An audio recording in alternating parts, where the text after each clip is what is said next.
দেড় দশক পর সুষ্ঠু নির্বাচনের পরিবেশ তৈরি হয়েছে বলে মন্তব্য করেছেন এনসিপির আহ্বায়ক নাহিদ ইসলাম। রাজধানীর ভাটারা এলাকায় নির্বাচনী গণসংযোগ শুরুর আগে তিনি এই মন্তব্য করেন।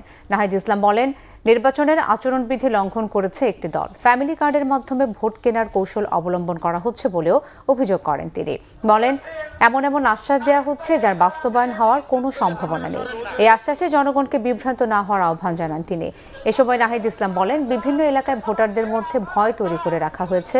কোনোভাবে ভোটাররা যাতে ভয় না পায় সে আহ্বান জানান এনসিপির আহ্বায়ক। আগামী 12 ফেব্রুয়ারি নির্বাচন যেন সুষ্ঠু হয় সেজন্য কর্মীদের কেন্দ্রে গিয়ে পাহারা দেওয়ার নির্দেশ দেন নাহিদ ইসলাম।